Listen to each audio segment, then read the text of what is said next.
All right, let's talk about 2008. A superhero movie came out that, well, it wasn't like anything we'd ever seen before.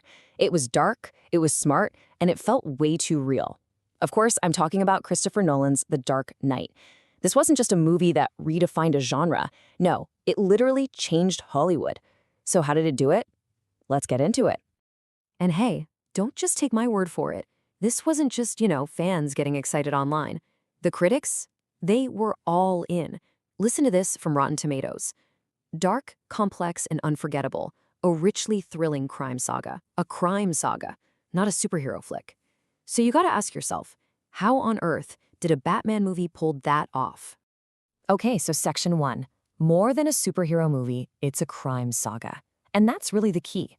What made this movie feel so different? Well, it was a conscious decision, a choice to just completely throw out the typical comic book movie playbook. Instead of all the fantasy and bright colors, no one wrapped this thing in the gritty DNA of a serious crime drama. And you know what? It was the perfect genre for a world that was dealing with some pretty heavy, complex stuff at the time. Which brings us to our next point, a new kind of blueprint, the Nolan approach. Because yeah, this whole radical vision, it really came from one guy, Christopher Nolan. He wasn't just directing a movie, he was basically building a whole new blueprint for what Gotham City could be. And in doing so, he kind of redrew the map for the modern blockbuster itself. Just look at the difference here. It's night and day. On one hand, you had the typical comic book style, right? Fantastical, super stylized sets, CGI everywhere. But then you have Nolan's crime film realism. His approach was the total opposite. Everything was grounded in reality. He wanted a Gotham that felt like a real, breathing American city, a city you could imagine walking through, right before you watch it get absolutely torn apart.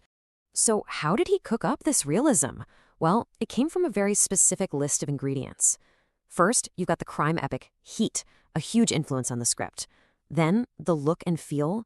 He used real-world Chicago architecture to make Gotham feel tangible, touchable. He was also a pioneer, He was one of the first to shoot a huge movie like this on high-resolution IMAX cameras, which gave it that jaw-dropping scope. And then there was his obsession with practical effects.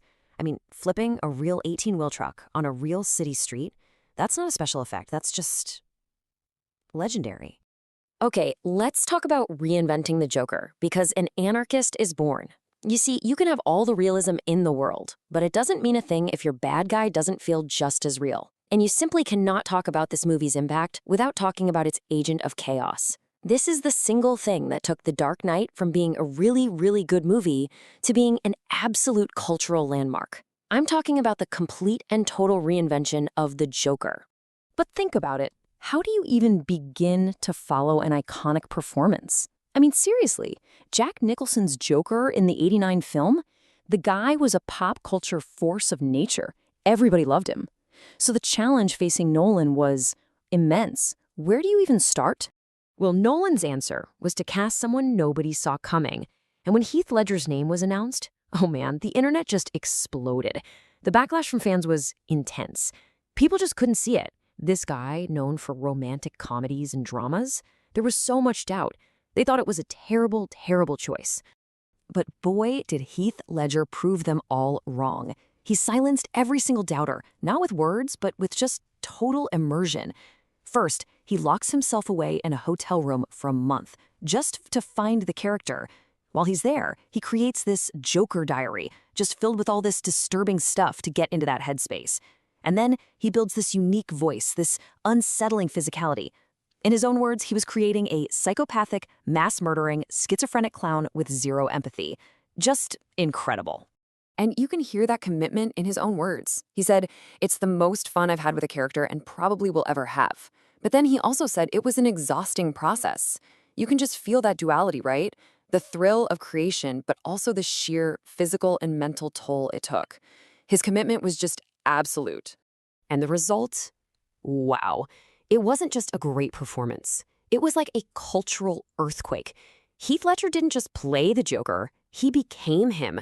He created one of the most mesmerizing, acclaimed, and, let's be honest, genuinely terrifying villains we have ever seen on screen, period. And that performance, it was literally history-making. His posthumous Oscar win for Best Supporting Actor was a complete game changer. It was the very first time an actor won an Academy Award for a role in a comic book movie. Ever. It just shattered this huge barrier and made people take the genre seriously in a whole new way. So let's get into the deeper stuff, a reflection of our times, terrorism, chaos, and morality. Because here's the thing, Ledger's Joker wasn't just an amazing villain. He was the perfect villain for that specific moment in time.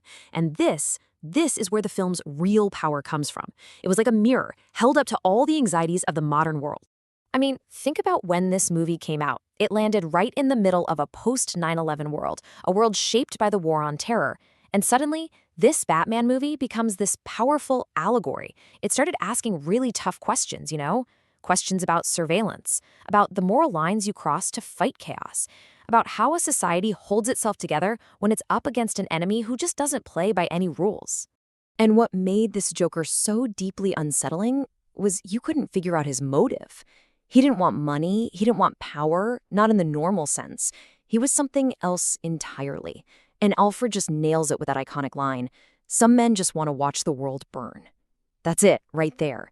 He represented a kind of terror that was totally random, that made no sense, and you absolutely couldn't reason with it. And then you have the film's tragic heart, Harvey Dent. His whole journey is basically the living embodiment of his own haunting words. You either die a hero or you live long enough to see yourself become the villain. Watching him go from Gotham's White Knight to this monster driven by pure vengeance, that's the central heartbreaking tragedy of the whole story. So what happens when you mix all this together? The grounded realism, that legendary performance, these deep, resonant themes, you get a perfect storm. And the result was that The Dark Knight didn't just have a good box office run. No, it left a permanent mark on Hollywood. Let's talk about that legacy. First, let's just look at the money. Over $1 billion. $1 billion. It was the first superhero film to ever cross that massive milestone. And what did that prove? It proved that audiences were absolutely starving for smart, mature blockbusters. They wanted something with substance. But its impact went way beyond just box office numbers. This is incredible. When the film didn't get a Best Picture nomination at the Oscars, the outcry from the public and the critics was so loud, so immense, that the Academy literally changed its rules. They expanded the list of nominees from 5 to 10, a change that people still call the Dark Knight rule. This movie literally changed the Oscars. And that legacy of influence? It's just undeniable. All of a sudden, superhero movies could be considered prestige dramas. The dark and gritty style became the go-to tone for blockbusters for the next 10 years. You had directors of huge movies, from Skyfall to Black Panther, pointing to this film as a major inspiration. It even paved the way for Black Panther to get its own Best Picture nod.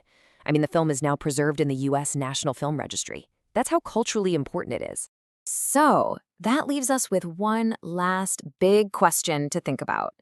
Did The Dark Knight raise the bar for blockbusters, turning them into real art? Or did it cast a shadow that was just so long and so dark that for years afterwards, nothing else in the genre could really find its own light? What do you think?